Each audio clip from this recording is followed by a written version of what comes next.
Olá, no programa de hoje prestamos a nossa homenagem à mulher. Hoje, 8 de março. Então, o programa Opinião Pernambuco vai falar exatamente sobre a participação da mulher em vários campos, com destaque para o mercado de trabalho. Lembrando que com a pandemia, as mulheres foram as mais afetadas neste momento. Nossas convidadas são Célia Cano, que é diretora da Rede Mulher Empreendedora, e Georgina Santos, que é consultora em gestão de recursos humanos. Lembrando também que o programa Opinião Pernambuco, ele é exibido na Rádio Universitária FM 99.9 e na Rádio Universitária AM 820 kHz, no horário das 17h30. Todos os programas Opinião Pernambuco, não apenas este.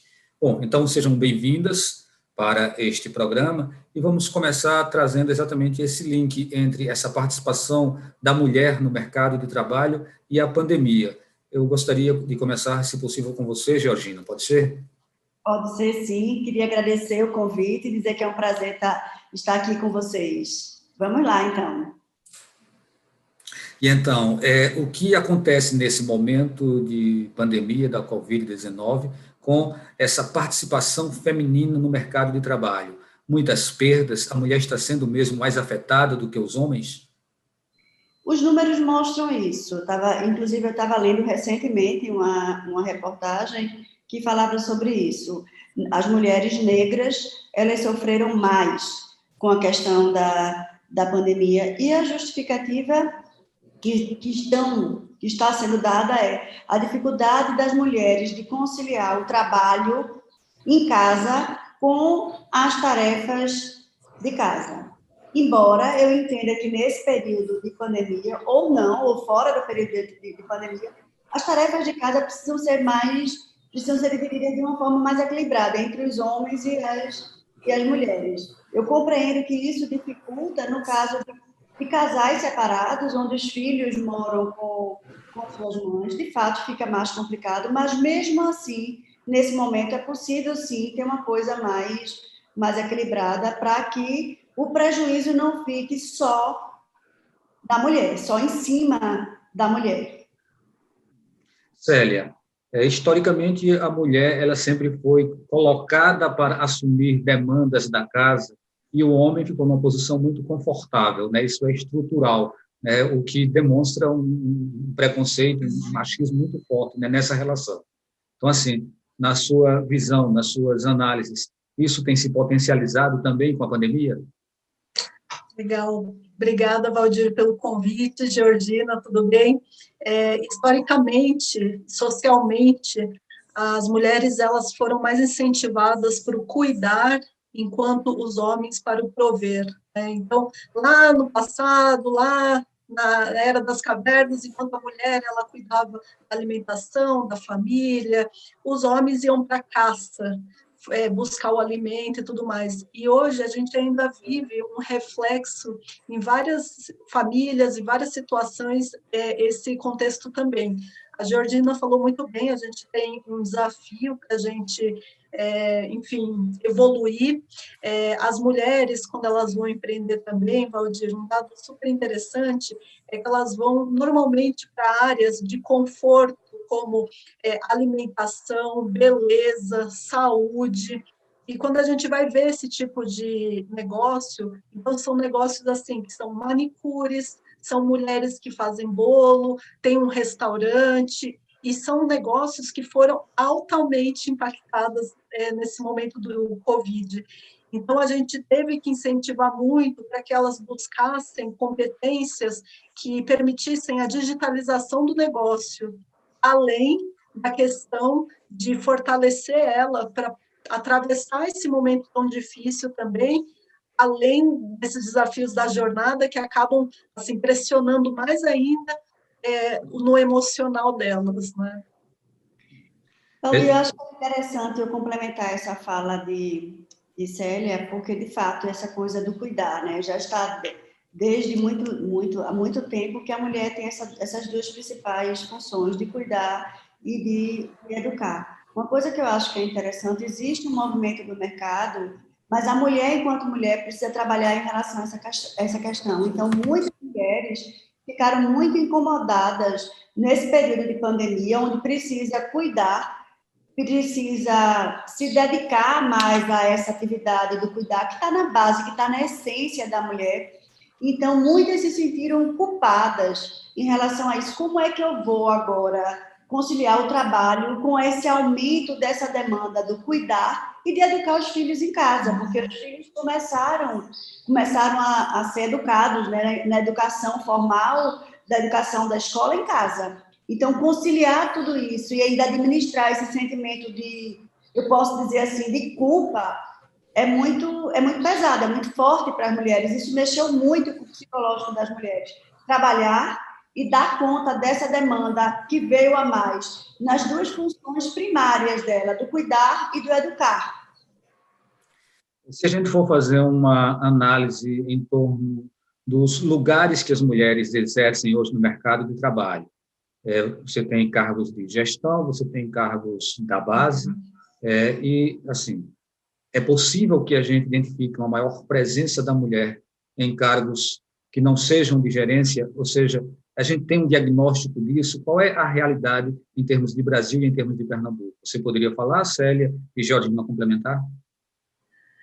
Valdir, assim, eu não tenho dados de Pernambuco, mas o que a gente percebe aqui pela Rede Mulher Empreendedora é que as mulheres, assim como no empreendedorismo, elas vão para essas áreas do cuidar também, essas áreas de conforto, dentro das empresas, elas acabam optando por áreas como RH, área de back-office, mais processual, área de atendimento, que são áreas que exigem esse cuidar do cliente, né? Então, essas mulheres, elas estão em áreas de forma expressiva, mas quando a gente vai ver, por exemplo, áreas de finanças dentro das grandes empresas, a gente vai ver área de tecnologia, existem diversos, inclusive, coletivos que estão sendo criados por iniciativa dessas mulheres que se sentem pouco representadas dentro dessas áreas. Então, para aquelas mulheres que trabalham nessas áreas, busquem coletivos que estão reunindo essas mulheres para debater, né, os desafios do dia a dia, né?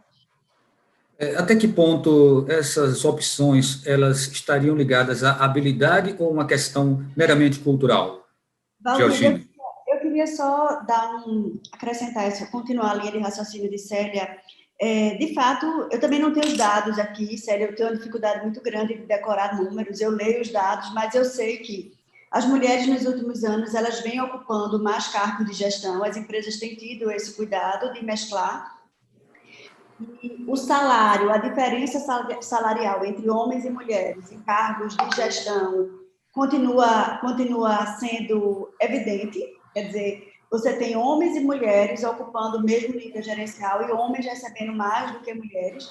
Eu acho que há 2 ou 3 anos atrás eu estive num evento em São Paulo que falava sobre isso por muitos anos, para que tenha uma equiparação salarial. Os estudos mostram que são muitos anos, e não é uma coisa aqui em Pernambuco, é uma coisa, inclusive, nos países desenvolvidos. Agora, eu tenho uma informação, há uns 3 anos atrás, a TGI, a gente fez uma pesquisa nas empresas familiares, e que falavam disso, da posição das mulheres. E aí eu confirmo com muita tranquilidade, eu coordenei a pesquisa, eu confirmo com muita tranquilidade o que Célia falou. As mulheres vão ocupando cargos de retaguarda, cargos na área, muito mais na área administrativa.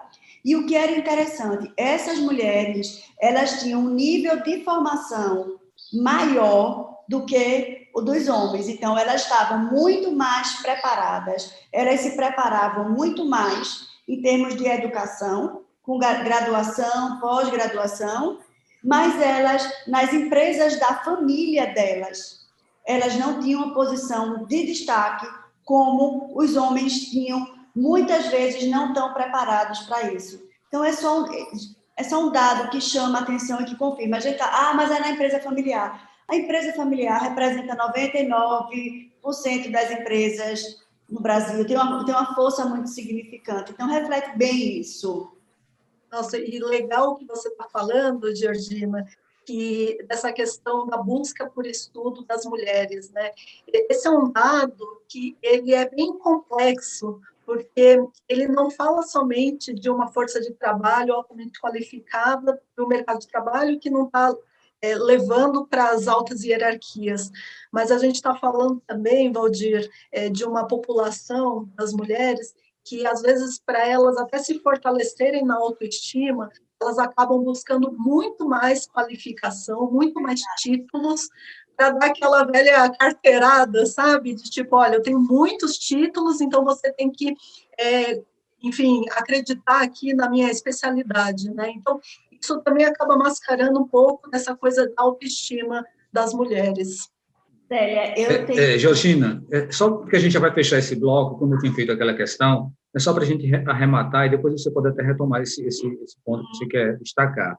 Mas, assim, eu trouxe essa questão de habilidade, né, de se isso é uma questão cultural, né, porque a habilidade, a gente sabe que todos temos as mesmas habilidades. Mas, no entanto, me parece que de uma forma preconceituosa e uma cultura machista que está na estrutura mesmo da base da nossa sociedade faz com que algumas pessoas confundam capacidade com desempenho. Gostaria que você falasse um pouquinho sobre isso. Com certeza, Valdir. Eu acho que a gente tem um desafio aí muito grande aqui, porque é uma bola de neve, né? Porque não é que a gente está vendo só... Esse é um efeito, na verdade, é uma consequência de toda a estrutura, né? Então, assim, lá dentro de uma faculdade, por exemplo, eu estudei engenharia, né? Dentro da engenharia, na minha turma, que tinham 700 ingressantes, desses, 30%, 20% eram mulheres.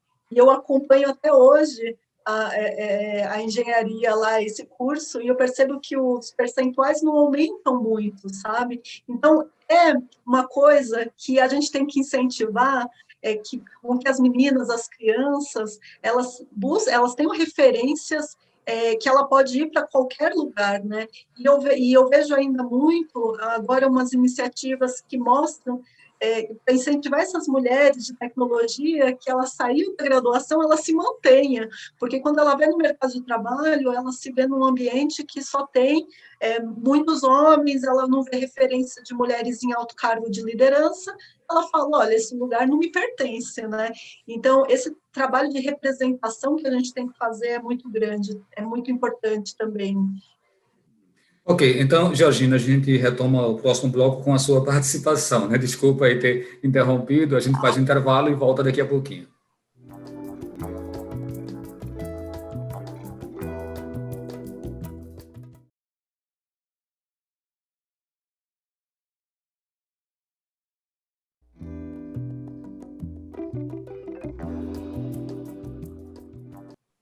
Estamos de volta com o programa Opinião Pernambuco, agora para o segundo bloco, e aí com a participação de Célia Cano, que é diretora da Rede Mulher Empreendedora, e Georgina Santos, que é consultora em gestão de recursos humanos. Nosso tema é a mulher no mercado de trabalho.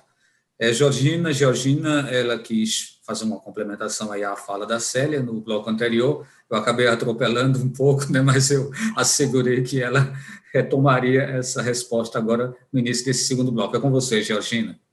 Veja só, Vavi, você falou de uma coisa de competência e de habilidades, né? Então, tem uma pesquisa que fala, recentemente eu vi até numa reportagem sobre a questão da inserção das mulheres no mercado de trabalho, que mostrava o seguinte, tem 7 características que são exigidas, como se fossem 7 características que definem um bom líder no mercado de trabalho. Dessas 7 características, 2 as mulheres apresentavam melhor estavam em melhor posição do que os homens, e 2 elas empatavam. Era mais ou menos, aliás, nas 5 elas estavam as mulheres estavam em melhores posições, em 2 elas empatavam. Isso está lá na pesquisa, quando se fala de habilidade, de competência, mas na prática não é isso que acontece. Então, reforço o que Célia disse, mesmo elas sendo mais qualificadas, elas não estão na posição de liderança. E aí, muitas vezes as pessoas dizem assim, mas esse cargo precisa ser ocupado por homem. Quando eu estou coordenando alguns trabalhos que perguntam, esse cargo precisa ser ocupado por homem? Eu disse, por que mesmo que precisa ser ocupado por homem? O que é que define que esse cargo tem que ser ocupado por homem? Tem algumas situações que eu entendo que precisaria ser ocupado por homem, porque às vezes exige uma força física. que é mais comum que os homens tenham a força física do que as mulheres, ou às vezes exige um percurso num horário, num caminho mais esquisito, e infelizmente a gente sabe que as mulheres são mais vulneráveis a assalto, a questão, então tem algumas coisas que eu até pondero, mas tem outras coisas que a gente vê claramente que é o preconceito. Então, que é o preconceito, que é o hábito. Ah, não, porque nunca foi ocupado por mulher. Mas vamos experimentar. Vamos fazer um teste, porque é importante que no ambiente de trabalho a gente tenha essa mistura de homens e mulheres.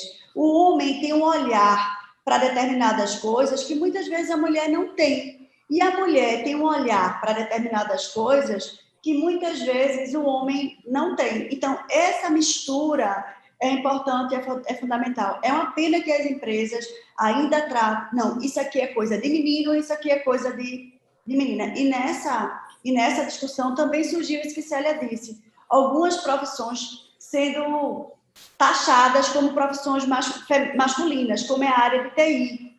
Então, hoje as empresas já começam a investir que as mulheres também façam, também estudem para ser profissionais na área de TI. Então, é difícil dizer o quanto é habilidade, o quanto é competência, ou o quanto é ou vou falar uma palavra que é forte, o próprio preconceito mesmo e o próprio machismo.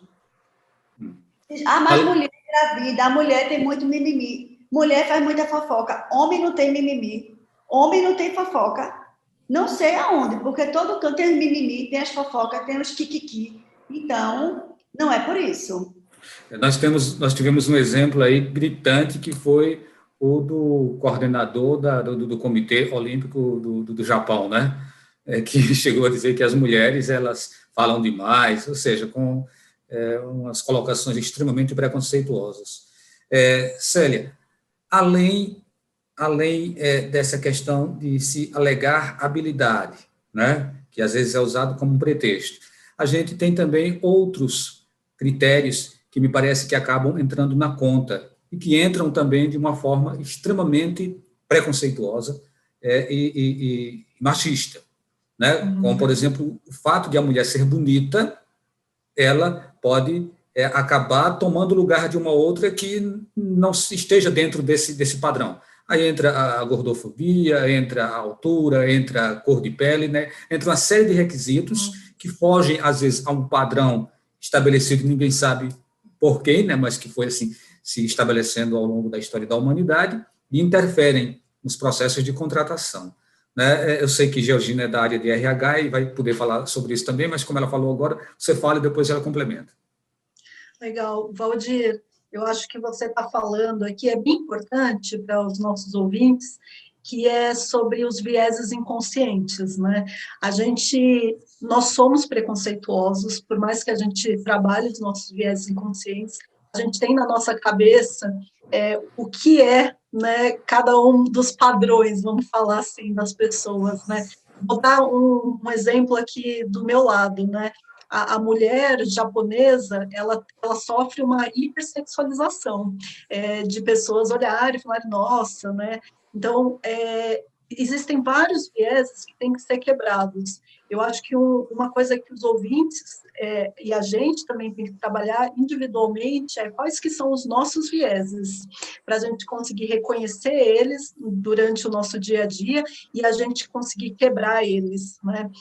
Isso é uma coisa super importante e é interessante que você está falando, porque isso acaba afetando indiretamente no dia a dia. Vou dar um exemplo aqui, as mulheres empreendedoras, aquelas que são donas de startups, que são negócios que estão escalando, quando elas vão buscar investimento, com fundos de investimento, venture capitals, muitas vezes esses investidores, eles acabam questionando dessa mulher coisas como disponibilidade de tempo, quem que vai cuidar do seu filho, mas você é especialista mesmo nisso, né? Enquanto para os homens acabam vindo perguntas muito mais de tipo, mas como que você vai atacar o market share, aumentar o mercado, expandir suas vendas?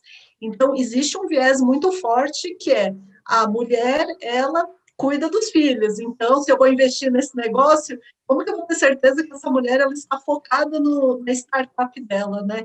Então, eu diria, acho que a minha recomendação aqui é todos nós temos um trabalho a fazer para as mulheres, nas mulheres e toda a diversidade, né? Que é de quebrar os nossos próprios vieses inconscientes. Isso que Célia falou, eu acho interessante, Valdir, porque tem uma parte do preconceito que é nosso. Como é que a gente trabalha com isso? Célia falou um exemplo que ela viveu. Eu costumo também trabalhar. Recentemente eu faço um trabalho em São Paulo, numa empresa. E quando uma das empresas que eu faço esse trabalho, eu peguei a pesquisa de cima e aparecia a pesquisa, uma empresa com nível de machismo muito grande. E aí eu chamei eles e disse, olha, como é que vocês veem uma mulher nordestina dando consultoria a um grupo empresarial com 5 sócios homens? Vocês vão suportar isso? Eles caíram na risada, né? Mas eu acho que a gente precisa falar sobre isso e com mais leveza, sem brigar, com leveza, dizer, olha, isso aqui é um empecilho. Então, eu tenho combinado com eles que toda vez que eu acho que a gente perceber que está tendo alguma coisa nessa linha, a gente tratar do assunto, porque não é só a mulher que sofre o preconceito. O nordestino, no sul e no sudeste, eles sofrem muito preconceito. Então, aí a gente bota tudo no mesmo bolo, fala do sotaque da gente, dá uma brincada, tira uma brincadeira, mas fala sobre o tema. A gente não pode ignorar essa questão, a gente não pode ver uma situação dessa e ficar calado. Pelo menos uma graça a gente solta, né? Tem horas que tem que entrar mais pesado, mas é possível sim administrar. O problema é quando a gente aceita e vai recuando. Então, para mim, a principal questão não é o que o outro faz comigo, é o que eu deixo o que é que eu deixo o outro fazer comigo. Eu acho que tem essas duas questões. Ok. Célia, a gente sabe que o momento hoje já é bem diferente de 10 anos atrás, de 30 anos, de 100 anos atrás, né? Na década de 60, por exemplo, a gente sabe que a mulher precisava da autorização do homem ainda até a metade da década de 60 para poder trabalhar. Então, muita coisa está mudando. A mudança nas atitudes e na cabeça da mulher está na mesma velocidade dos homens, ou talvez fosse melhor fazer o contrário, né? Os homens estão acompanhando, estão tendo a percepção dessa importância de haver uma mudança, de haver uma evolução nessas relações, para que esse preconceito, ele cada vez mais ele vá se dissipando? Olha, Valdir, essa sua pergunta ela é bem difícil. Eu, inclusive, gostaria de te fazer. Mas, olha, Valdir, respondendo na minha perspectiva, tá? Eu acho que os homens, eles estão quebrando seus vieses também, né? Eu gosto, teve uma frase que eu ouvi, um homem, inclusive, dizendo, tá, Valdir? Ele falou assim, gente, o meteoro tá vindo. E ou você, tipo, né, enfim, lida com esse meteoro, ou você vai ser igual os dinossauros que vão ser mortos pelo meteoro, sabe, Valdir? Boa metáfora. E aí, Valdir, eu acho que, assim, os homens, eles estão quebrando seus próprios vieses, né, de ver que existem mulheres que elas não querem ser mães, são mulheres que elas estão focadas em outras questões, na sua autoestima, na sua profissão. Existem mulheres que são mães e querem ser a CEO da empresa e estão se tornando. Existem mulheres muito competentes dentro de tecnologia, né? Eu acho que, assim, os homens, né, ou todas as pessoas, porque quando a gente fala de machismo, o machismo existe nas mulheres também, Valdir. Então, existem muitas mulheres que elas não, assim, aceitam que existe coisas nas entrelinhas que bloqueiam a participação da mulher em todos os ambientes, né? Então, ao meu ver, existe um trabalho de todas as pessoas de quebrarem seus vieses, novamente, né? E eu acho que existe também um trabalho do nosso lado que é de corrigir, é de alertar, é de falar, é de militar, é de educar em alguns momentos, né? Porque existe também aquelas pessoas, homens e mulheres, que vão querer entender sobre o machismo E eu posso lidar de duas formas. Eu posso lidar dando uma resposta, uma voadora, né? Como eu também posso virar e chamar para conversa. Na Rede Mulher Empreendedora, a gente acredita que essa solução ela é realizada em conjunto, então a gente precisa ir todo mundo junto. E eu preciso receber as pessoas para educar elas também. Ok, nosso tempo está chegando ao final. Georgina, você tem aí 1 minuto para fazer um fechamento, né, nesse programa com uma mensagem aí, com uma homenagem ao Dia Internacional da Mulher.